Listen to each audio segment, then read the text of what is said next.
Hi everyone, this is Anthony from Perth Tailoring Co. A topic that I want to talk to you about and discuss openly to my clients, the viewers on social media, as well as other businesses that get this question. Do you get clients coming in and negotiating on price? And how do you actually explain it to them without offending them, but when they do walk away, they walk away with an appreciation of what you've done is right for your business, for your staff, and more importantly for them. And how I go about this is explaining like this. As a business owner, you would want to hire the best possible staff. Naturally, that's what you want to do. And as a staff, you want the best possible pay, and that's common.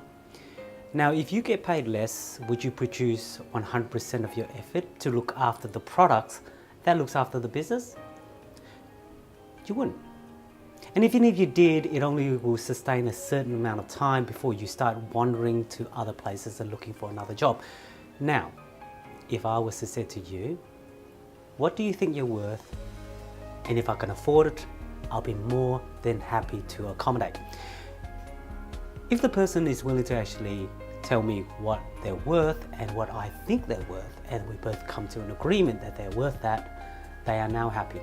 They're going to be producing the best possible outcome, which in turn brings and boosts up the business, and in turn looks after my clients. Now, if I said to my client, yes, okay, not a problem, I will reduce my rates just for you, I would now have to go to my staff and say, hey guys, unfortunately, I'm going to have to drop your pay. And that in return starts a snowball effect, and obviously they're not going to produce the best possible outcome. Then I will pass on a quality that I won't be happy with.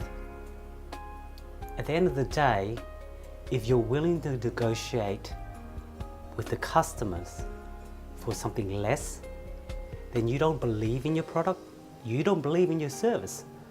So therefore you're willing to sacrifice your staff's wages over it. I truly believe that Perth Tailoring Co is one of the best in the industry. Why? I look after my staff, and if I look after my staff, I don't negotiate in price. I look after the house will look after me, and in turn it will look after you. So just remember, when you do come into a studio such as ours and you want to negotiate in price, we're willing to listen. But as long as you know the reason why we don't negotiate is because we're really looking after you. If you want something fast, cheap, there are other studios out there, or other, alteration stores that's willing to accommodate, and we're happy to actually guide you in the right direction. But in this particular case, we would generally will explain to you in that term. Now I hope that gives you a little bit of information behind the scene, the reason why I do things the way that I do, or my belief in the way that I run the business. And I believe it is fair, and it's fair for my staff, and it's fair for my clients. So therefore it's fair for us. Thank you for your time. I hope that helps. And if you have any questions, please give me a call. I hope everyone has a lovely and safe, wonderful weekend. Take care everyone. Bye for now.